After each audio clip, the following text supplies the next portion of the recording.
오늘 날씨가 너무 추운 날입니다. 좀 추위가 좀 늦게 찾아온 것 같죠? 한동안 비가 내려가지고 웬 겨울 복판으로 가고 있는데 비냐 그랬더니 비 오고 난 뒤에는 엄청나게 추워져 갖고 있는데 건강도 좀 챙기시고, 여러분들 지금 환자들이 이 추위를 잘 견뎌야 될 텐데 하는 생각이 들더라고요. 아침에는 우리 정성신 씨한테 좀 전화를 좀 했습니다. 그래가지고 어저께였으면 제가 그분한테 뭡니까, 비대면으로 예배를 드렸으면 좋겠다 이렇게까지 얘기를 했겠습니까? 너무 추운 날입니다. 건강 좀 챙기시기 바랍니다. 여러분들이나 제가 예수를 믿습니다. 근데 예수를 믿는다는 게 뭐냐? 예수를 믿는다는 건 결국 복음을 믿는다는 것이고요. 그 복음을 마음으로 믿고 입으로 시인해서 구원받은 자로서 그 고백한 삶대로 사는 것을 예수 믿는 삶이다 이렇게 말할 수가 있습니다. 그래서 로마서 10장 9절로 10절에 보면은 내가 만일 내 입으로 예수를 주로 시인하며 또 하나님께서 그를 죽은 자 가운데 살리는 것을 내 마음에 믿으면 구원을 받으리라. 사람이 마음으로 믿어 의에 이르고 입으로 시인해서 구원에 이르느니라 말씀을 했습니다. 여러분들 로마서 10장 9절로 10절 말씀을 절대로 예사로 여러분들이 들어서는 안 됩니다. 이걸 믿느냐 안 믿느냐에 따라서 구원 받고 안 받고, 천국과 지옥, 영생과 멸망, 하늘과 땅 차이로 이렇게 나눠지는 거라는 걸 믿으셔야 돼요. 우리가 이 복음을 알고 그리스도를 영접하는 순간에 여러분이 불행과 고통의 운명에서 생명과 평안의 삶으로 뒤바뀌어져 가고 있는 것입니다. 그러니까 이것을 체험한 사람은요, 이원론적인 사고라 그래요. 너무나도 하늘과 땅 차이가 나니까 전도 안 할 수가 없어요. 왜냐하면 옆에 있는 사람이 하늘과 땅이라면 땅속에서 죽어가고 있다는 것을 실감하기 때문에 전도 안 할 수가 없습니다. 여러분들 전부 다 전도하는 삶을 살 수 있기를 주의 이름으로 축원합니다. 전도자의 삶을 살아나간다는 것은요, 꼭 전도만 하고 사는 삶이 아니라 삶 자체가 전도가 되는 걸 얘기를 해요. 여러분 그 속에 들어가야 평안이 있습니다. 그 속에 들어가 보면은 내가 얻은 지식이 하잘것없는 것이라는 걸 또 깨달아 나갈 수가 있어요. 여러분들 하나님 속에 들어가 있는 지식은요, 끝을 헤아릴 수가 없습니다. 깨달아 가면 갈수록 아직도 나는 초보자네, 아직도는 초보자네, 이런 생각을 많이 할 수밖에 없도록 돼 있어요. 하나님의 깊이를 좀 헤아려 볼 수 있는 여러분이 되시기를 주의 이름으로 축원합니다. 그러니까 예수를 믿고 안 믿고 하는 이런 것들은요, 개인이 됐든 나라가 됐든 이거 마찬가지입니다. 우리나라만 한번 봐보시기 바랍니다. 우리나라가 일본의 식민지에서 해방이 되고 나서 이제 주권 가진 나라가 됐잖아요. 8.15 해방이 되고 난 뒤부터는 공식적으로 우리나라는 주권 국가로서 대한민국이라는 그런 칭호를 정확하게 붙이는 나라가 됐습니다. 그런데 이 건국이 되고 난 다음에 1947년에 이제 나라가 새롭게 시작을 했잖아요. 1948년이죠 그때가. 그렇게 나서 초대 대통령으로 누가 됐느냐 하면 이승만 씨가 대통령이 됐어요. 그동안 우리나라는 이시조선 500년 동안에도 그렇고요, 옛날 고조선 시대부터 쭉 보면은 우리나라는 한마디로 말해서 흑암의 운명 속에 놓여져 있었다, 한마디 이렇게밖에 표현할 수가 없을 것 같아요. 역사를 한번 좀, 우리 국사죠, 국사를 한번 여러분들이 조금 들여다보면은 우리나라가 이렇게까지 힘든 역사였구나, 5,000년의 역사는 남한테 자랑할 만한 역사가 못 됐던 것 같아요. 한글이라든지 또는 추국이라든지 이런 세종대왕의 업적 외에는 자랑할 게 없는 게 우리나라 역사라고 볼 수가 있습니다. 게다가 말이죠, 이 5,000년 역사 속에 중국이라든지 또는 소련, 옛날에는 소련이죠. 러시아 같은 강대국이 계속 공격을 해왔어요. 심지어 어떻게 했느냐, 우리나라에서 왕을 세울 때는요 중국의 허락을 받아야만 될 정도였어요. 그러니까 왕이 다음 왕을 세울 때는 그 왕을 갖다 자기 아들 가운데서나 또는 가까운 친척 가운데서 세우기도 하고 그러잖아요. 그럼 책봉을 할 때 뭐라 그러냐, 세자 책봉이라 그래요. 근데 세자 책봉을 할 때도 그냥 하는 게 아니라 중국의 허락을 맡아가지고 세자를 먼저 보내가지고 거기서 말이죠 다 다듬어 가지고 한국에 보낼 정도로 사대주의 정책을 쓰기도 했던 나라가 바로 중국이었습니다. 이것만이 아닙니다. 심지어 가까운 일본이 우리나라를 침략에 들어와서 1910년에 한일합방을 시키고 난 다음부터는 어떻습니까? 36년 동안이나 식민 정책을 폈어요. 그동안 얼마나 많은 수탈과 착취와 고통을 당했던 우리 민족이 됐는지 모릅니다. 그래도 하나님의 섭리와 은혜 속에서 가까스로 해병되었지만 또 얼마 안 돼서 뭐가 일어났죠? 우리나라에 1950년에 6.25 전쟁이 또 터졌잖아요. 동족 상잔의 비극이 일어나서 얼마나 많은 어려움을 당하고 이산 가족의 슬픔은 말이죠 수년 동안 겪었는지 몰라요. 한마디로 우리나라가 너무나도 무능이라고 하는 이상한데 갇혀 있었다 그 말입니다. 사실 이런 사실들은요 우리 후대들이 역사를 배우지 않고는 잘 모릅니다. 그러니까는 그런가 보다, 우리나라 역사인가 보다 이렇게 지나가 버려요. 근데 이걸 실제로 살았던 사람들은요 말 그대로 비참한, 우리 민족의 비참한 그런 현실을 직시하지 않을 수가 없다고 봅니다. 자, 그러던 어느 날 우리나라에 빛이 들어오기 시작한 거예요. 누가? 선교사가 복음을 가지고 저 대동강변에 들어오기 시작한 거예요. 그것도 미국 상석 제너럴 셔먼호를 타고 들어오기 시작을 한 겁니다. 자, 그 이전에 우리나라는 완전히 뭐하는 국가였느냐, 우상 국가였다고 말할 수가 있어요. 우상 섬기는 나라란 말이에요.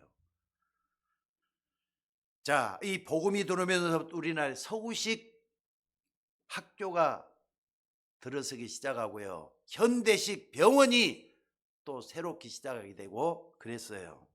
자, 그래서 최초로 세워진 대학이 어느 대학이라 그러죠?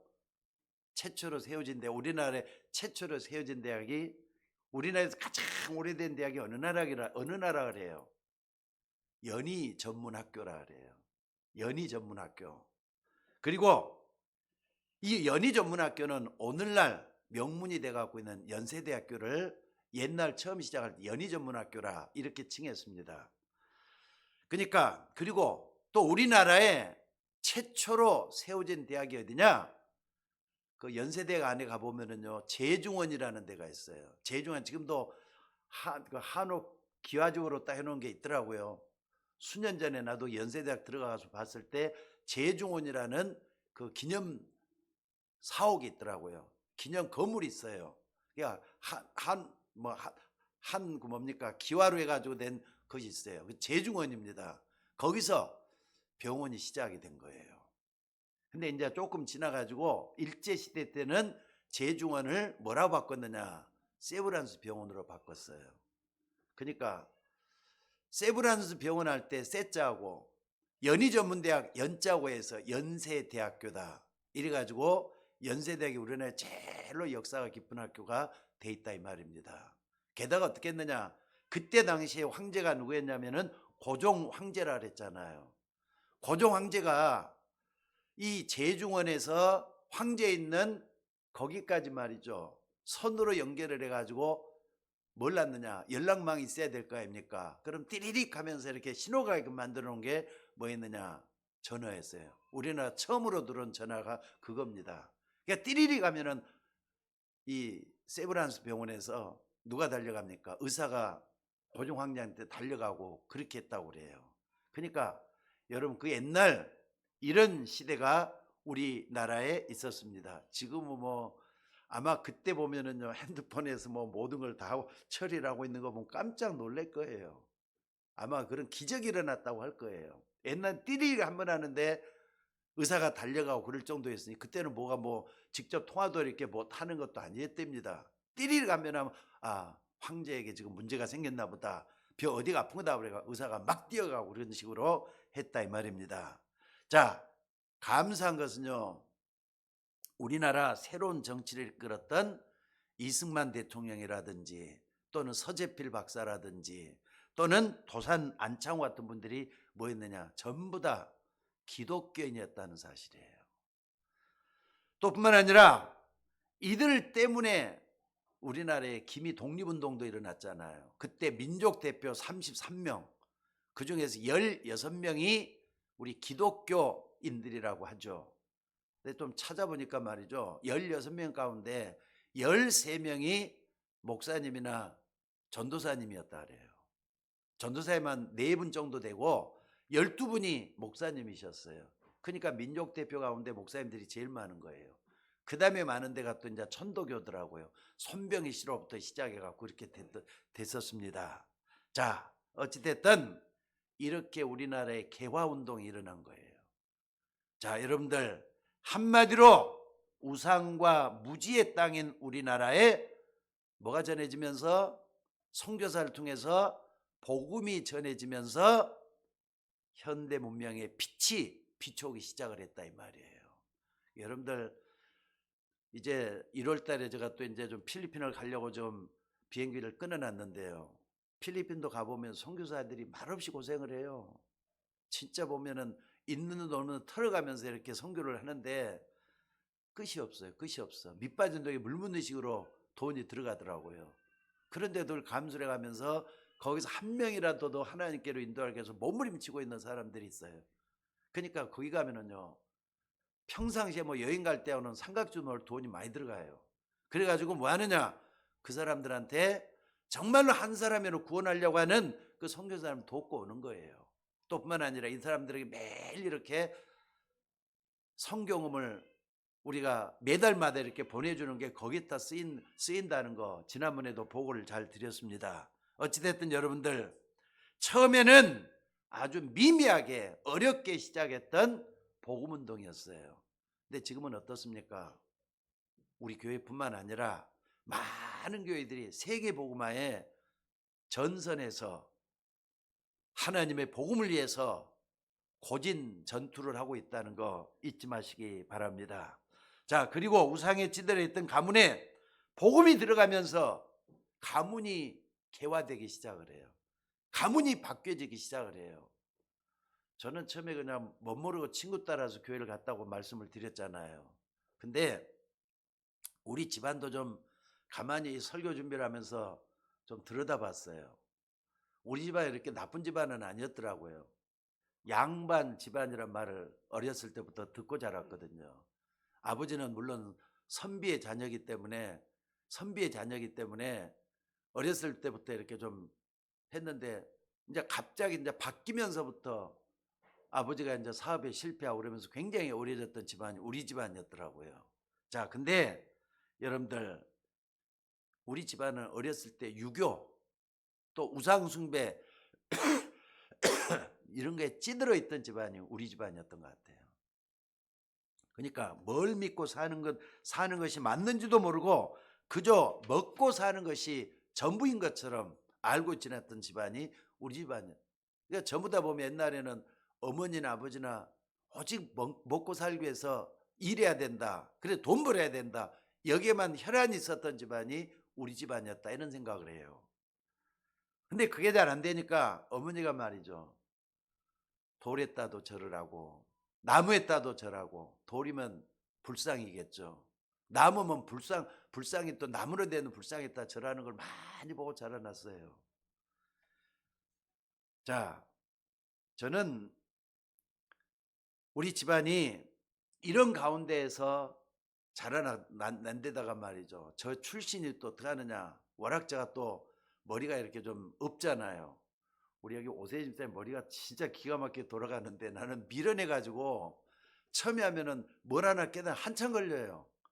또 다른 사람들은 금방 이렇게 보면 눈썰미 익어서 따라가는데 나는 3번, 4번 해가지고 그걸 딱 해야 될 정도로 맞추기가 힘들고 어려워요. 그런 가운데서 내가 여기까지 왔다 이 말이죠. 자, 근데 여러분들, 옛날에는 너무나도 힘들고 어렵게 살던 저를 하나님은 이제는 무시 안 당해도 될 만큼 많은 걸 바꿔주신 하나님이었던 것 같아요. 진짜 생각해보면 이게 은혜인 것 같아요. 하나하나 돌아봤어요, 한번. 아, 하나님이 진짜 많은 걸 바꿔주셨구나. 그래서 하나님이라는구나. 내가 하나님 믿는 걸 전부 너무 잘했구나 하는 생각을 할 정도로 많은 게 더 바꿔져 버렸던 것 같아요. 그리고 젊은 시절 20대 초반이죠. 그러니까 그때 많은 친구들은요, 그때는 뭡니까, 음악다방이 막 성행했던 시대이기 때문에 다 음악다방 다니면서 뭐 젊음을 노래한다, 젊음을 즐긴다 이래 갖고 있을 때 저는 집안이 찌들려 갖고 뭐 했느냐, 항상 우울한 날을 보냈던 것 같아요. 대학도 뭐 이렇게 좋은 대학도 들어가지도 못할 정도로 이렇게 힘들어했고, 삼수까지 나오고 사수까지 했던 사람이 저라 그랬지 않습니까? 그래도 열심히 살아왔던 건 사실이에요. 자, 그런데 어느 날 제가 교회를 다니게 되고, 교회를 다니면서 가장 중요한 뭘 하게 됐다고요? 이 복음이라는 게 뭔가를 정확하게 붙잡게 됐던 것 같아요. 교회 다니는 게 중요한 게 아닙니다. 주일날 여러분들이 앉아있는 게 중요한 게 아닙니다. 복음이 체험되어져야 돼요. 여러분 속에 내가 예수 믿는다는 면과 체험이 되어져야 돼요. 그러면은 모든 게 다 뒤바뀌기 시작을 해요. 믿으시기를 주의 이름으로 축원합니다. 그래서 여러분들 본문 말씀을 통해서 중요한 걸 좀 깨닫고 좀 결단 내리는 그런 시간 됐으면 좋겠습니다. 첫째는 뭐냐? 여러분이 믿는 예수 그리스도는 여러분의 불의한 과거를 완전히 뒤집어 버리는 분이셔요. 여러분 과거에 보면은요, 허물, 상처, 죄 이것 많잖아요. 근데 그걸 완전히 하나님은 뒤바꿔 놓는 분이라는 걸 믿으셔야 돼요. 맞습니까? 여러분은 예수 그리스도를 만남으로 인해서 여러분의 무서운 과거 운명이 바뀌어져 버렸다는 거, 이걸 믿으셔야 된다 이 말이에요. 예수 믿는 순간 여러분의 과거는 허물, 상처 그런 걸로 얼룩져 있던 것들이 다 이렇게 좀 용서받았고 뒤바뀌어졌다는 걸 믿으시라 이 말입니다. 그런데 많은 교인들이 예수 믿으면 운명이 뒤바뀐다는 걸 사실 잘 모르고 있는 것 같아요. 이제 저는 내 과거에 대한 건 얼마든지 얘기할 수가 있을 것 같아요. 왜? 복음이 날 바꿔졌다는 걸 믿기 때문에 그렇습니다. 그러니까 여러분들 과거를 자랑할 만한 것이 아니지만은 부끄러울 것도 아니라는 걸 확실히 믿게 됐어요. 하나님은 바로 우리에게 그것을 약속하신 거잖아요. 그래서 성경을 뭐라 그러느냐? 약속의 책이라 그래요. 신약, 오래된 약속이라 이 말이에요. 저 구약, 오래된 약속이라 이 말이에요. 신약이란 말은 새로운 약속이라 이 말이에요. 그래 옛 언약 또 새 언약 이걸 합해가지고 성경이라고 말을 하는 거예요. 여러분이 신구약 성경은 무슨 말이냐? 한마디로 말하면 여러분이 예수 믿으면 너의 운명이 바뀐다. 이걸 약속한 게 성경이에요. 여러분의 운명이 바뀌어져 있어야 되고 바뀔 것이고 또 지금 바뀌고 있다는 걸 믿으시라 이 말이에요. 그게 성경 약속의 책이잖아요. 그러니까 성경은 한마디로 뭐라고요? 약속의 책이라니까 이걸 믿으시기를 주의 이름으로 축원합니다. 아까도 얘기했지만 저는 어렸을 때 어머님이 말이죠, 저 부엌에서 국사발 있잖아요. 국그릇 가지고 물을 한 주먹 떠놓고 비나이다 비나이다 그런 걸 보면서 자랐다니까요. 저는 어렸을 때 우리 어머님이 이런 걸 보고 자랐어요. 근데 저만 그렇게 했겠어요? 아마 박상희 원사님도 그랬을 거고 김민경 원사님도 그랬을 거고 오세인 집사님도 그랬을 거고 박규리 집사님도 어린 시절에 우리 부모들은 전부 다 국그릇에다 물 떠놓고 기도하는 거 아마 봤을 거예요. 비나이다 비나이다 해가면서. 다른 분은 어떻습니까? 홍미자 집사님 그런 거 봤어요 안 봤어요? 봤죠? 다 봤을 거예요 아마. 자, 여러분들, 한마디로 우리나라가 옛날에는 영적으로 아주 어두운 가운데 영적으로 얽매여져 있었다 이 말이에요. 아무것도 모르는 억압 속에 있었다 이 말입니다. 그런데 성경을 보면요, 처음부터 사단이 아주 전략적으로 우리를 완전히 멸망시키고 있고 멸망으로 끌고 가고 있다는 것을 보여주고 있는 게 성경입니다. 여러분, 사람들이 말이죠, 행복한 사람보다 불행한 사람들이 더 많고 축복받은 사람보다는 어렵고 힘들고 고통스럽게 사는 사람이 더 많아요. 근데 인간의 불행과 고통은 언제부터 시작이 됐다고요? 처음부터 인간은 창조될 때부터 그랬습니까? 아니잖아요. 하나님의 축복 가운데 창조된 인간이 사단의 꼬임에 넘어가는 바로 거기서부터 불행과 인간의 고통이 시작된 것이라고 밝혀 있는 게 성경이에요. 저는 성경을 믿습니다. 여러분들이 이 부분을 정확하고 분명하게 답을 내리고 결단하셔야 돼요. 더 이상 우리가 헤매서도 안 된다 이 말이에요. 이것을 정확하게 보여주고 있는 것이 바로 성경 창세기 3장 사건이잖아요. 하나님이 들짐승 중에 뱀이 가장 간교하더라. 그러면서 뱀이 여자를 꼬이기 시작을 했잖아요. 그게 성경이 제일 처음에 기록되어 갖고 있어요. 그러니까 이 뱀이라는 것은 요한계시록 12장 8절 9절에 보니까 옛 뱀, 곧 마귀라고도 하고 사단이라는 온천을 꿰는 자라 그랬어요. 구존재로부터 시작된 게 인간의 불행과 고통을 우리가 받을 수밖에 없도록 돼 있었다라고 말하는 게 창세기 3장이에요. 여러분, 창세기 3장은 옛날 얘기가 아닙니다. 맞으면 아멘 하셔요. 옛날 얘기가 아닙니다. 옛날 얘기처럼 알고 있으면 여러분도 불행해져요. 왜? 창세기 3장의 비밀을 모르기 때문에 그렇습니다. 그 중심에는 창세기 3장 1절이 있어요. 뱀이 여자에게 이르되 선악과를 먹으라고 했느냐? 그렇게 물어봤어요. 선악과를 먹으면 어떻게 된다 그랬느냐? 이렇게 얘기한 거예요. 아주 교묘하게 속여가지고 먹을 수밖에 없도록 유도를 했어요. 그게 꼬임이잖아요. 그러니까 여러분들, 이 사단은, 창세기 3장의 사단은요, 지금도 똑같이 역사하고 있어요. 사람을 통해서, 환경을 통해서, 여러분의 가장 가까운 사람을 통해서 여러분을 넘어뜨려 가지고 말이죠, 여러분 무능하게 만들어버리고 죄짓게 만들어버리고. 이해가 됩니까? 이걸 놓치지 마셔야 돼요. 하나님이 지으신 들짐승 중에 뱀이 가장 강교하더라. 어떻게 존재가 있었는지 에스겔서하고 이사야서에서 정확하게 또 말씀을 해주고 있죠. 한마디로 말하자면 사단은 완전히 우리 인간을 멸망과 죽음으로 끌고 가고 있다 이 말입니다. 근데 이것을 찾아보면은요, 12가지 정도나 돼요. 이 전략이. 불신자 상태 6가지가 그것이고요. 창세기 3장, 6장, 11장, 나중심, 물질중심, 성공중심, 이 삶을 가르쳐주는 게 3장, 6장, 11장이고요.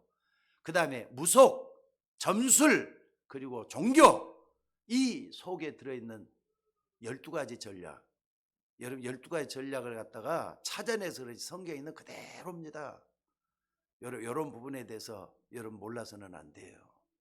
그리고 이걸 안다면은 그 근본에는 사단이 있다는 걸 놓쳐서는 안 된다는 그런 뜻입니다. 저는 사실 처음 교회 다닐 때는 이런 걸 전혀 모르고 교회를 왔다 갔다 했던 것 같아요. 심지어 인간인 내가 어떤 존재인지, 또 예수 믿는다는 게 어떤 걸 의미하는 건지, 진짜 예수 누군지도 잘 모르고 교회를 다녔다니까요. 예수 누구냐, 예수 믿으라고 하는지 그걸 모르고 여러분, 예수님 누구죠? 예수님 누구죠? 다 알잖아요. 근데 나 그때 모르고 예수 믿으라니까 교회 다니는 게 믿는 줄 알고 그렇게 다녔던 옛날이었어요. 여러분들, 그거 알고 있는 게 축복이에요. 예수님이 그리스도라는 거 정확하게, 사도행전은 전부 다 그 얘기거든요. 예수가 그리스도라는 걸 밝히고 있다 그거예요. 여러분들, 나는 그걸 알고 나서부터요, 영적 세계를 조금 경험을 해보고는 뭐 했느냐, 진짜 예수 믿는 거 장난으로 믿는 게 아니구나. 엉터리로 믿어서는 안 되겠구나. 이걸 나는 분별할 수 있는 지혜가 생겼던 것 같아요. 그래서 확실한 언약을 붙잡는 그때부터 어떻게 했느냐. 나와 우리 집안의 운명은 완전히 바뀌어져 버린 것 같아요. 오늘 여러분도 예수님이 그리스도라는 것을 진짜로 체험하면은 여러분과 여러분 가정의 운명도 뒤바뀐다는 것을 믿으시기 바랍니다. 예수님은 여러분의 마음과 생각 속에 말씀으로 임하셔서 이미 여러분의 신분을 바꿔줬습니다. 무슨 신분으로요? 하나님 자녀의 신분으로 바뀌어줬어요. 그래서 요한복음 1장 12절이 뭐라 그랬습니까? 영접하는 자, 곧 그 이름을 믿는 자들에게는 하나님의 자녀가 되는 권세를 줬으니 그래. 이것은요, 영접해서 하나님의 자녀가 되는 문인 것 같아요. 문이란 말이에요. 문. 예수님을 영접한단 말이에요. 근데 마음 중심으로 인격적으로 나의 주인으로 모셔드리면서 그분을 진짜 믿어버리면은 그때부터는 역사가 일어나고 여러분의 운명이 뒤바뀐다는 사실이에요. 믿으셔야 돼요. 이거. 영접하면은 하나님의 자녀가 되는 권세를 줬다 그랬잖아요. 기도할 때도 마찬가지입니다. 이 권세 가지고 기도하는 거예요. 그래서 기도가 뭐냐? 하나님의 자녀가 된 사람이 우리를 부르신 창조주 하나님 앞에 자녀된 권세를 가지고 기도하는 게 바로 기도라고 하는 거예요. 하나님은 아뢰고 만나고 또 그분을 통해서 대화하는 게 뭐냐? 기도라고 하는 거예요. 사실 저는 하나님 자녀로서 이 기도의 삶을 알고 나니까 오늘 또 우리 집사람한테 기도 당신은 많이 못한다 이렇게 얘기를 구사리를 좀 들었습니다마는 나름대로 저 기도 많이 하거든요. 무시기도도 하고 또 교회 와서도 기도하고. 근데 집사람 보니 목사로서 양이 안 차는가 봐요. 하루 종일 기도하기를 원하는데 그건 잘 안 돼요. 근데도 기도 꽤 많이 하는 편이라고 난 봐요. 여러분들 기도하는 여러분들 되셔야 될 줄로 믿습니다. 하나님 자녀로서 이 기도의 비밀을 아는 사람은 하나님의 축복 속에 들어간다는 걸 믿으시기 바랍니다. 여러분들 구원받은 여러분은 하나님 자녀된 권세를 가지고 있습니다.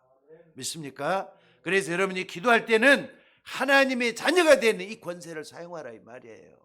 그게 예수님 이름이에요. 예수님 이름으로 기도할 때 문제가 해결되고 기도할 때 역사가 일어나고 기도할 때 힘을 얻고 하나님 영적인 사실들을 체험하게 된다 그런 뜻입니다. 그러니까 여러분들 아직까지도 기도 응답에 확신이 없는 사람이 있으면은 정말로 여러분들이 기도하면 기도 속에 좀 들어갔으면 좋겠어요. 아무 걱정하지 말고 이 축복을 회복하는 여러분들이 되시기를 바랍니다. 어렵게 예수님은 어렵게 믿지 말고 그냥 단순하게 믿으면 돼요. 아, 예수님이 그리스도구나. 이걸 받아들이고 그대로 믿으면은 하나님 그냥 역사예요. 믿으시기를 주의 이름으로 축원합니다. 그리고 두 번째로 우리가 생각할 것은 여러분이 그리스도를 만나는 그 순간에 오늘의 운명이 지금 바뀌고 있다는 걸 믿으시기 바랍니다. 그러니까 여러분 주저주저 하면 안 돼요. 오늘의 운명, 지금의 운명이 여러분들 바뀌고 있다는 걸 믿으셔야 돼요. 이게 생명이잖아요. 그러니까 말씀을 먹고 말씀을 받아들이고 말씀을 또 내뱉고 기도하고 붙잡고 영적인 생명이 뭔데요? 말씀을 내 마음속에 받아들이잖아요. 또 말씀을 가지고 기도하잖아요. 이게 바로 영적인 호흡이라고 보시면 틀림이 없어요. 오늘 여러분들 이 사실을 정말 믿으시기 바랍니다. 그런데 많은 교인들이 억울하게도 불신자와 사단이 맞는 운명에서 안 빠져나와요. 안 빠져나온다니까요. 구원 못 받은 불신자 같으면은 그 안에 있으면 돼요. 그러나 구원 받았으면은 그 불행한 운명 속에 있으면은 돼요, 안 돼요? 안 되는 거잖아요. 아니 구원 받았으면서 왜 자꾸 불신자도로 똑같이 생각하고 그 속에 있어야 되느냐? 아니라니까요. 그러니까 구원받은 사람이라면서도 이중으로 고통을 당한다 이 말입니다. 여러분 솔직히 말해서 우리는 주일날 일주일에 하루는 주일날 구별해 갖고 주일전에 나와서 예배드려요. 다른 사람들은요, 일주일 내내 일을 해요. 그러면 하루는 하나님 앞에서 우리가 이 축복을 누리는 거지만은요, 어떤 사람은 손해라고 생각하는 사람도 있어요. 일주일 안에 일을 못해서 손해다. 여러분, 손해가 아니라 주일은 축복이에요. 정말 이 속에서 하나님 역사를 바라볼 수 있는 여러분이 되셔야 될 줄로 믿습니다. 이제 2023년 한 해 마지막 달입니다. 여러분의 모습, 나의 나된 참된 모습을 생명의 빛이 되시는 그리스도를 통해서 영안을 열고 볼 수 있는 그런 시간 되시기를 주의 이름으로 축원합니다. 그래서 오늘 여러분들이 반드시 붙잡아야 될 것이 뭐냐면요, 나를 하나님이 왜 불렀을까 하는 거예요. 자, 다시 한번 따라서 봅시다. 하나님이 나를 왜 불렀을까? 한 분도 빠짐없이 한번 생각해 봐요, 이 시간에. 자, 다시 한번 해봅시다. 하나님이 나를 왜 불렀을까? 너희가 나를 택한 게 아니오, 내가 너희를 택하여 세웠다 그랬어요. 하나님은 이사야를 부른 것처럼 여러분 부르시는 하나님이셔요. 부르지 않고는 하나님께 나와서 하나님 자녀가 될 수가 없습니다. 하나님 불렀기 때문에 여러분은 하나님의 자녀가 된 줄로 믿습니다. 그렇기 때문에 여러분들이 그냥 단순하게 사람이라고 불신자하고 똑같은 생각을 하지 말고, 하나님은 여러분을 불러가지고 뭐 하려고 하느냐, 이 땅을 복음하려고 하시는 거예요. 세계 복음화 때문에 하나님이 여러분 불러냈다는 거 잊지 마셔야 돼요. 어제도 우리 사모님하고 결혼식장을 좀 갔다 왔습니다. 근데 장인선 목사님 설교를 하면서요, 이 두 부부를 무엇 때문에 불러가지고 가정을 이루겠느냐, 그 설교를 하시면서 뭐라 그러느냐, 하나님의 영광을 드러내기 위해서 불러냈다, 나는 그걸 믿는다, 이런 얘기를 하시더라고요. 여러분들 그 부부만 그러겠어요? 여러분들 한 가정을 이루고 여러분 부르는 것은 하나님의 영광을 위해서 부르신 거예요.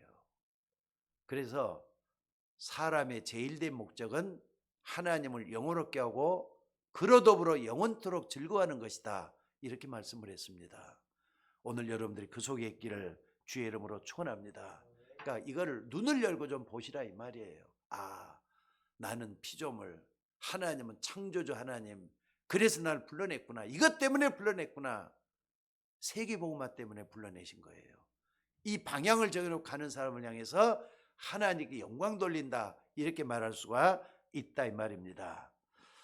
우리는 시급하고 가장 무서운 과거 사단의 운명에 눕속했다가 우리 거기서 빠져나온 사람들입니다.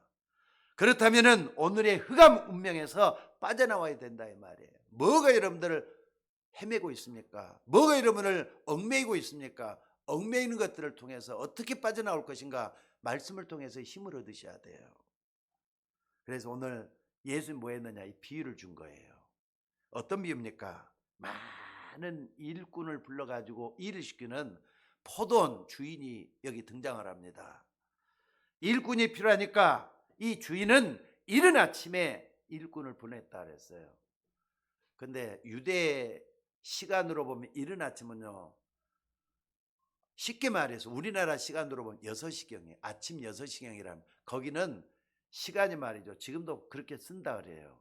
저녁이 되면 아침이 되고 저녁 시간이 처음 시간이라 그래요. 근데 우리는 아침 시간으로 딱 본다면은요, 아침 이른 시간이니까 저녁 일찍 시간이 딱 됐는데 밤에 그렇게 일을 많이 하나 봐요. 근데 우리 시간으로 바꿔서 한번 생각을 해봅시다. 이런 시간 할 때는 아침 6시에 불러냈다 이 말이에요. 그리고 또 여기 보니까 제3시라 그랬습니다. 제3시는 오전 9시, 우리 시간으로 올 때는 오전 9시. 그리고 제6시라 그랬어요. 그리고 제9시라 그랬어요. 심지어 밤 가까이 되는 11시라 그랬어요. 아니, 사람들 한 사람만 보내야 사람들 자꾸 불러 모은단 말이에요. 포도원에 들어가고 일을 하게 만들기 위해서. 근데 일꾼이 부족하니까 12시면 끝나거든요. 근데 11시에도 가서 불러냈다 이 말이에요. 근데 오늘 본문 잘 한번 봐보시기 바랍니다. 이른 시간에 불러냈던 사람도 약속을 했어요. 뭐라고 약속했느냐? 하루 품삯 한 데나리온을 주기로 약속을 해놓은 거예요. 근데 일꾼을 부를 때마다 똑같이 한 데나리온 시대로 약속을 해놨다. 이렇게 갖고 했단 말이에요. 그러면 봐봅시다. 이제 밤 12시가 딱 돼가지고 계산할 때가 됐잖아요. 근데 밤 11시에 왔던 사람도 불러가지고 한 데나리온, 아침 이른 시간에 왔던 일꾼도 불러가지고 한 데나리온을 줬다 이 말이에요. 그러니까 이른 시간부터 와가지고 불러내서 일을 시킨 사람이 화가 나가지고 말이죠. 아니 우리는 아침 일찍부터 말 그대로 죽더라고 이렇게 고생을 하면서 일했던 우리에게도 한 대를밖에 안 주고 이 말이에요. 1시간밖에 일하는 저 사람에게도 한 대를 준다면 너무 억울하지 않느냐. 우리는 이렇게 고생했는데 한 대는, 저 사람 1시간밖에 일하는데 한 대는. 이거 화가 난 거예요. 그때 주인이 여기서 이제 얘기가 오늘 본문에 나와요. 아니 당신과 내가 아침에 계약한 게 한 데나리온 아니냐? 데나리온 하루 품삯을 얘기하는 거예요. 그래서 한 대는 받았으면 된 게 아니냐 이거거든요. 그리고 밤 11시에 왔더라도 한 데나리온 약속해서 그 사람이 줬는데 뭐가 불만이냐 이렇게 따지고 있는 거예요. 여러분 같아도 계산이 빠른 사람은 화가 날 거 아니에요. 불만이 막 일어나고 주인을 원망할 수밖에 없도록 돼갖고 있는 상황 아닙니까? 자, 근데 여러분들 이것은 일반 불신자들에게 아무리 얘기해도 못 알아듣는 얘기예요. 한마디로 말이 비유는요, 구원에 대한 비유입니다. 여러분이 10년을 믿었던 1년을 믿었던지 간에 구원은 똑같은 것이라 이 말이에요. 구원의 가치, 구원의 비중은 똑같은 것이다 이 말이에요. 똑같이 구원의 축복을 받았는데 뭘로 받았느냐? 믿음으로 받았다 이 말이에요. 믿음으로. 그냥 30년 믿었던, 어제 믿었던 똑같이 구원받아서 뭐가 됐다고요? 하나님 자녀가 된 거라 이 말이에요. 그 눈으로 한번 봐보세요. 하나님 눈으로. 하나님 자녀가 됐다는 이 권세가 얼마나 큰가. 그러니까 여러분들은 늦게 믿었으면은요, 늦게 믿은 만큼 어떤 감사가 넘쳐야 돼요. 빨리 믿었다고 해서 너무 옹졸하게 경솔하게 그러지 말고 감사로서 구원의 축복을 누리는 여러분들이 되셔야 된다. 그런 뜻이라 이 말이에요. 여러분들 우리가 구원받은 것은 오직 하나님의 은혜로 된 것인 것을 믿으시기 바랍니다. 대가를 따지고만 나는 교회 와서 열심히 일했는데 이것밖에 하나님 축복 안 해주고 그런 차원이 아니라니까요. 근데 옛날에 저 많은 목사님들로부터 설교 들을 때는요, 대가를 따지는 식으로, 축복을 따지는 식으로, 열심히 교회에서 봉사 많이 하면은 더 큰 축복을 받고, 봉사 하나도 안 한 사람들은 축복을 덜 받고, 이런 식으로 얘기를 많이 했었어요. 근데 물론 그것도 없는 게 아닐 거예요. 그러나 따져 들어가서 보면요, 구원에 대한 축복을 여기서 얘기하는 더 큰 의미라는 걸 잊지 마시기를 바랍니다. 그러니까 여러분들, 여러분이 구원받은 순간부터 하나님 언제 불렀든지 상관없이 하나님 은혜에 감사하면서 그 은혜를 누릴 수 있는, 그 은혜를 누릴 수 있는 여러분이 되셔야 될 줄로 믿습니다. 어떻게 하면 되느냐? 한마디로 말하자면은 하나님이 불러가지고 뭘 우리에게 말한 이걸 보시면 돼요. 그게 뭐냐면 보좌의 축복이에요. 자, 따라서 한번 해봅시다. 보좌의 축복. 보좌의 축복. 요걸 누리는 사람은요, 언제 불러내는지 그게 중요한 게 아니라는 걸 깨달아요. 하나님은 나에게 보좌의 축복을 주시고 기도하라고 하셨구나, 이걸 깨닫게 돼요. 여러분 기도 속에 들어가시기를 주의 이름으로 축원합니다. 그렇기 때문에 하나님의 자녀된 권세로 이 보좌의 축복을 누릴 때 오늘의 여러분의 운명이 바뀌는 거예요. 기도할 때는 보좌의 축복으로 기도하셔야 돼요. 그래서 예수님이 이 땅에 계시면서 이 보좌에 관한 말씀만 하셨다고 보면 돼요. 보좌의 축복은 하나님 나라의 축복이잖아요. 여러분들 오늘 또 기도하시면서 한 주 동안 내내 기도하시면서 뭘 누리느냐? 하나님 나라의 축복을 누리는 여러분들이 되시기를 주의 이름으로 축원합니다. 그러니까 예수의 이름에 의지해서 우리가 기도할 때 예수의 이름으로 기도하잖아요. 그 이름에 의지해 가지고 하나님 나라 누리는 여러분들이 되셔야 돼요. 하나님 나라, 막연하게 하나님 나라가 아니라는 걸 아셔야 돼요. 그러니까 예수님이 제일 처음 제자들을 부르셔서 뭐라 그랬느냐, 산상보험에서 이런 얘기를 해요. 심령이 가난한 자는 복이 있나니, 그 다음에 뭐라 그랬죠? 천국이 저희 것이며, 천국은 하나님 나라잖아요. 심령이 가난한 사람은 완전히 말이지 마음 자체가 깨끗해져 가지고 하나님을 바라보는 것 갖다가 가난하단 말을 표현을 하는 거예요. 천국이 저희 것임이라고. 그러니까 나에게 물질적인 건 욕심적 가득해 가지고 기도하는 것은 하나님 나라가 임하지 않고, 정말로 내 마음 단순하게 모든 걸 내려놓고 하나님만 바라보는 거기에 하나님 나라가 임한다, 이런 말씀을 하고 있어요. 또 6절에 보니까 의에 줄이고 목마르고 핍박받는 자는 복이 있나니 천국이 저희 것임이라 그랬어요. 천국이 저희 것임이라고. 여러분들 말씀을 좀 잘 좀 주목해서 하나님 나라를 세우는 여러분들 되시기를 바랍니다. 또 마태복음 6장 10절에 주기도문을 가르칠 때도요, 하나님 나라가 임하게 해달라 기도하라 그랬어요. 또 마태복음 6장 33절에서도요, 먹고 사는 거, 무엇을 먹을까 무엇을 마실까 하지 말라 그러면서 공중에 나는 새를 보라, 들에 핀 백합화를 보라 이러면서 그것 가지고 염려하지 말고 다른 것 구하지 말고 하나님이 다 하신다 그러면서 뭐라 그럽니까? 그의 나라와 그의 의를 위해서 구하라. 하나님의 나라와 하나님의 의를 놓고 기도하라, 이렇게 말씀을 했어요. 그리고 승천하기 직전에 마태복음 12장에 승천하기 아니죠. 마태복음 12장에 보면 이런 말씀을 했어요. 한참 이제 사역을 하실 때 얘기입니다. 예수님이 이거 직접 말씀하셨어요. 성령이 임하고 사단이 결박되면 하나님 나라가 임할 것이다. 여러분들, 그러니까 고통스럽고 위기가 찾아오고 또 갑자기 어려운 일이 닥치잖아요. 제일 먼저 흑암 결박하시라는 게 이 말씀에 의지해서 하는 거예요. 성령이 임하고 사단이 결박되면은 하나님 나라가 임한다. 하나님, 다른 말로 바꾸면 굉장히 중요한 형통의 축복이 온다는 거예요. 문제 해결이 된다는 그 열쇠를 얘기하는 겁니다. 또 승천하기 직전에 마태복음 28장에 보면은 부활하셔서 이런 말씀이었어요. 하늘과 땅의 모든 권세를 내가 가졌으니까 세상 끝날까지 너희와 내가 항상 함께 하겠다. 그게 하나님 나라잖아요, 그게. 여러분들, 또 마태복음 16장 끝에도 보니까 제자들이 두루 다니면서 복음을 전파할 때 보좌에 앉으신 그 주님이 함께 역사했다 그랬어요. 보좌의 축복이잖아요. 그게 하나님 나라입니다. 그리고 마지막으로 사도행전 1장 3절에 보니까 감람산에서 예수님께서, 부활하신 예수님께서 제자들 갖다 뭐라 그랬습니까? 40일 동안이나 하나님 나라의 일을 말씀하셨다고 했습니다. 여러분들, 이런 것들은요 그냥 흘러가면서 그런가 보다 할 게 아니에요.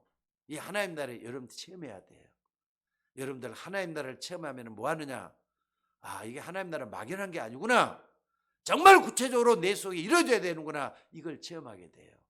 흑암이 꺾이고 성령이 역사하고 하나님 나라가 나에게 임하는 그런 세계를 경험하게 될 거라, 이 말입니다. 그래서 오늘 여러분들이 뭐 하느냐? 오늘 보좌의 축복이 임하는 그걸 체험을 해야 된다, 이 말이에요. 그리스도 이름입니다. 그리스도 이름으로 흑암 세력을 꺾고 천군 천사들을 한 날 돕고 있는 이 보좌와의 축복이 이루어져야 된다는 거 잊지 마시기 바랍니다. 그래서 초대교회 성도들은 마가다락방에 모여가지고 10일 동안이나 전혀 기도하기에 힘썼다 그랬어요. 결론적으로 기도하는 거예요. 여러분, 기도하는 삶이 여러분들 되시기를 주의 이름으로 축원합니다. 여러분, 기도를 좀 진짜 좀 많이 좀 했으면 좋겠어요. 특별한 날만 기도하지 말고, 특별한 시간만 기도하지 말고 정말 기도하는 여러분들이 되셔야 된다, 이 말입니다. 그리고 주일은 어떤 날입니까? 주일은 사도행전 2장 42절에 보니까 이런 말씀을 했어요. 사도의 가르침을 받아 서로 교제하고 떡을 떼며 오로지 기도하기에 힘쓰더라. 이게 주일날 되어진 일이에요. 사도의 가르침을 받아 서로 교제하고 떡을 떼며 오로지 기도하기에 힘쓰더라. 이게 주일의 원형입니다.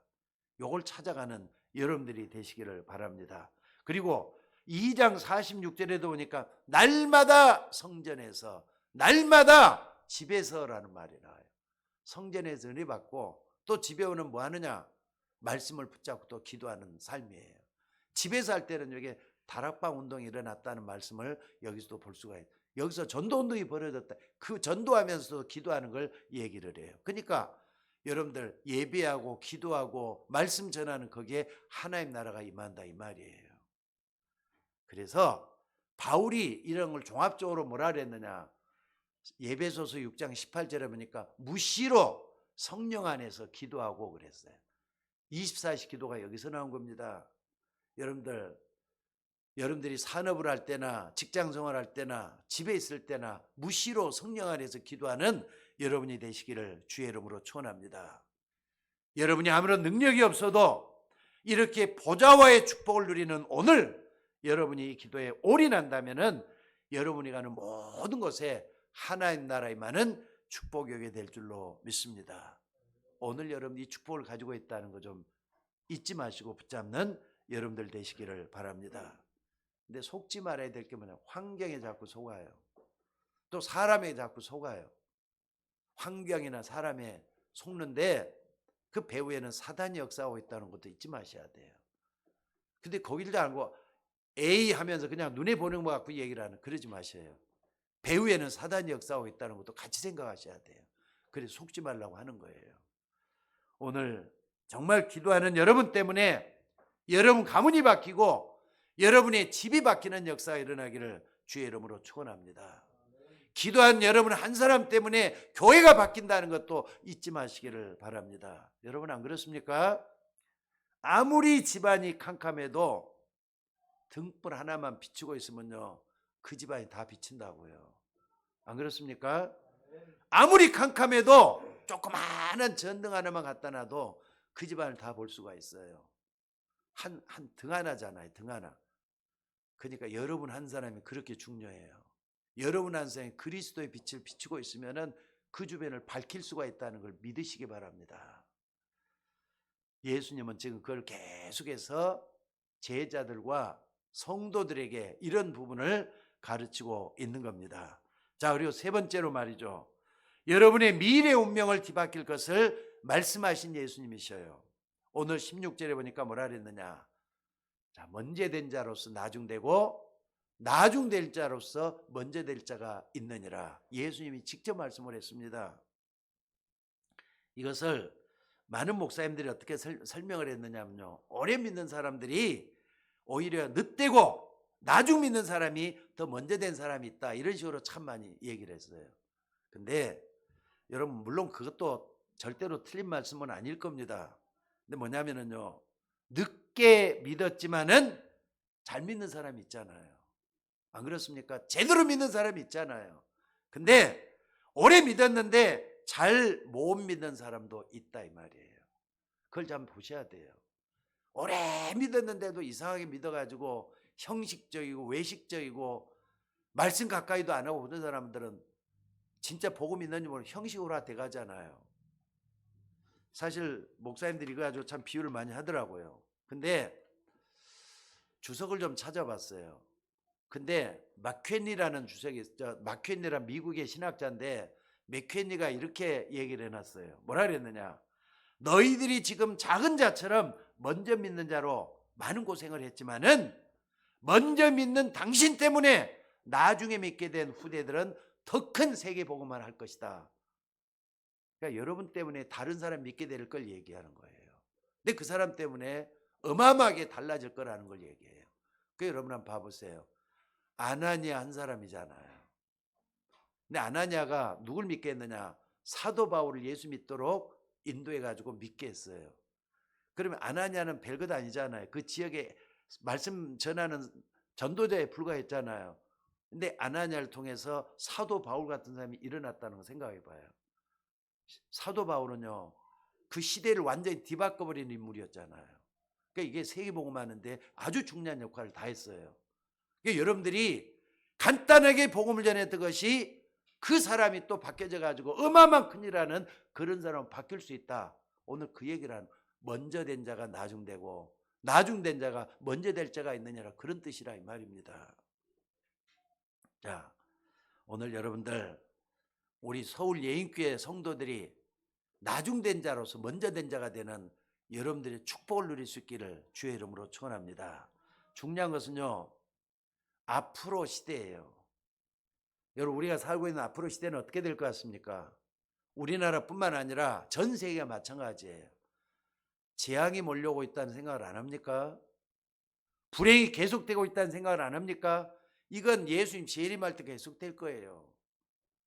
선악과를 먹는 날에 내가 정령 죽으리라 했던 그 저주가 지금도 전 세계, 우리나라 여러분 가정에도 일어나고 있어요. 그러니까 재앙이 몰려오고 있다니까. 근데 하나님이 만들어 오신 여러분의 미래 재앙을 막는 가장 중요한 수단이 뭐냐? 교회 중심의 삶이라 이겁니다. 그래서 여러분들이 자꾸 교회 나와서 말씀 받으라, 말씀 중심으로 살아야 된다, 이걸 강조하는 거예요. 하나님이 그걸 원하잖아요. 여기 교회는요, 옛날 성단이라 그래요. 성막이라 그래요. 성막 중앙에는 성소가 있고 지성소가 있어요. 지성소는 뭐냐? 그 중앙에 언약궤가 있어요. 언약궤는 뭐 하는 거냐? 하나님의 말씀이 들어있는 것이 언약궤예요. 지금 강단에서 말씀이 선포되잖아요. 언약 격화를 하고 있는 겁니다. 여러분 놓치지 마시고 붙잡는 여러분들 되시기를 바랍니다. 미래학자들은요, 지금 4차 산업시대로 접어들었다고 하는데 이 4차 산업시대가 되면은 진짜 정신병자들이 여기저기서 많이 일어날 거라고 예언을 해놓은 게 있습니다. 여러분, 이 4차 산업은요 뭡니까? 인공지능이 발달하고 생명공학 또 나노기술, 이런 것들이 첨단을 향해서 가고 있기 때문에 진짜 많은 것이 앞으로 달라질 거예요. 여러분 중에 계속 달라지게 돼가고 있어요. 근데 은행 거래도 말이죠. 여기 우리 누굽니까? 우리 정민식 집사님도 있지만은요, 앞으로 화폐로 하는 것보다는요 뭐냐면은 암호를 통해서 이루어지는 거래가 더 많이 활성화될 것이라 그래요. 그러니까 블록체인이란 말을 쓰더라고요. 블록체인은 일종의 가상화폐인데 앞으로 거래량은 말이죠, 돈을 주고받는 거 옛날 시대로 변해가고 있잖아요. 전부 다 인터넷을 통해서 거래다 하고, 이제는 뭐 손으로 뭐 갔다 갔다 하면서 뭐 핸드폰으로 다 하잖아요. 블록체인 세계가 또 와버렸어요 지금. 여기 말이죠, 어떻게 또 변해갈지를 몰라요. 그러니까 앞으로는요, 집에서 시장이 어떻게 보면 유명무실해지는 시대가 와버리고, 갈수록 뭐 하는 시대 되느냐? 인터넷에서 물건을 사고 말이죠, 파고 하는 게 인터넷 전부 다 배달만 받는 시대가 될 것이다, 이런 얘기를 미래학자들이 하고 있습니다. 근데 요일로 되면 어떻게 되느냐? 반드시 좋은 면도 있지만은 나쁜 면이 더 많아요. 그래서 재앙이라고 말을 쓰고 있는 거예요. 뭐라 되느냐 한번 봐보세요. 일자리를 다 잃어버리기 때문에 실직자들이 어디로 가겠습니까? 또 이 사람들이 방황을 하면서 정신공황이 오기 때문에 정신세계 누가 이렇게 이 사람들을 커버해 주겠습니까? 그러니까 이 사람들이 이제 먹고 살 길이 막연해지니까 어떻게 하느냐? 문제가 계속 발생하는 거예요. 코로나가 이번에 터졌잖아요. 시간이 많이 갔습니다만은 코로나 터져내기 많은 것을 우리 가르쳐 주고 있는 것 같아요. 새벽 예배 때도 제가 그런 얘기를 좀 했습니다. 지난 목요일 날 말이죠, 설교 준비를 하려고 인터넷 쭉 이렇게 열어갖고 좀 보고 있는데, 한 지역은 좀 생각을 하니까 기억이 안 나고, 익산에서 말이죠, 한 가족이 전부 다 목숨을 끊었던 사건이 일어났어요. 커피 전문점을 하는 사람인데 이 사람이 아마 커피 전문점이 잘 안 됐는가 봐요. 빚을 많이 지게 돼서 빚독촉에 시달렸다고 합니다. 그러니까 아내도 죽이고, 또 중학생 된 아들도 죽이고, 또 초등학생 된 딸도 죽이고, 자기 스스로 목숨을 끊었다. 이렇게 일가족이 전부 다 죽었다는 소식이 딱 떴더라고요. 새벽 예배 나온 분들은 얘기를 했어요. 근데 또 인천에도 보니까 똑같은 4명이에요. 거기도 똑같이 이렇게 일가족이 다 참사를 죽었더라고요. 했더라고요. 또 어디라는 데는요, 62살 된 아버지가 5살 된 딸을 죽이고 또 죽었대요. 아니, 하루에 똑같은 게 3개나 떴더라니까요. 근데 나머지는 어디서 했는 걸 내가 그때는 체크를 좀 해놔야 되고 못했어요. 이게 코로나 후유증에다가 사람들이 못 살게 되는, 어렵게 되는 그런 가운데, 그럼 사람 어려워지면 전부 다 자살해야 되겠네요? 그 사람들처럼? 그건 아니잖아요. 여러분들 빈 마음 속에 그리스도로 채워지면 아무것도 아니에요. 복음으로 채우면 아무것도 아니라는 걸 믿으셔야 돼요. 오늘 여러분 그 속에 있기를 주의 이름으로 축원합니다. 그래서 예수님은 이런 이스라엘이 미리 멸망할 것을 아시고 이런 말씀을 하시는 거예요. 먼저 된 자로서 나중되고 나중된 자로서 먼저 될 자가 있느니라. 사실 이 말씀을 하고 난 다음에 얼마 안 가서 몇십 년 지나질 않아서 이스라엘이 완전 멸망하게 되는 역사가 일어났습니다. 그게 주 70년이에요. 근데 8년 지나서 78년경에 로마의 휴양지, 쾌락의 도성이라고 할 수 있는 쾌락의 도시, 거기 뭡니까? 바로 그 폼베이, 베스비오스 화산이 바로 옆에 있는 화산이 폭발해 갖고 말이죠. 정치인들의 3분의 1이 거기서 다 죽었단 말이 있어요. 그러니까 로마 멸망의 원인은 베스비오스 화산 폭발한 거다. 이렇게까 여러분, 하나님이신 예수님이 몇 년에 일어나는지 모르시겠어요? 그걸 아시고 먼저 된 자로서 나중되고 나중된 자로서 먼저 될 자가 있느니라, 이렇게 얘기했다 이 말이에요. 그리고 예수님은 땅끝까지 이르러 증인이 될 것이다. 왜 우리가 증인돼야 되느냐? 증인으로 서 있든지 재앙맞아 고통당해서 죽든지 둘 중에 하나를 택한다면 우리는 증인이 돼야 될 거 아닙니까? 오늘 여러분들이 이 속에 있기를 주의 이름으로 축원합니다.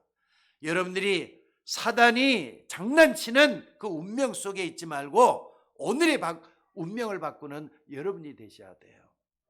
과거의 운명 이미 하나님 바꿔주셨어요. 믿으셔야 돼요. 또 미래의 운명 다 바꿔놨어요. 그래서 과거, 현재, 미래권을 다 완성하신 우리 주님이 여러분과 함께 거하신다는 걸 믿으시기 바랍니다. 오늘 또 그 속에서 한 주 동안 지난 1년을 돌아보고 좀 더 하나님 앞에 좀 바르게 해야 되겠구나, 새로 시작해야겠구나 결단하는 그런 시간 되시기를 주의 이름으로 축원합니다. 하나님은 지금도 하늘 보자 천군 천사로 움직이시면서 하늘의 일을 변함없이 여러분 속에서 행하고 계실 줄로 믿습니다. 시공간 초월하시는 하나님의 역사가 여러분 속에서 지금도 계속 일어난다는 걸 믿으셔야 돼요. 그래서 기도의 능력 체험하고 하나님께 가까이 나가는 여러분들이 되시기를 주의 이름으로 축원합니다. 자, 기도하겠습니다.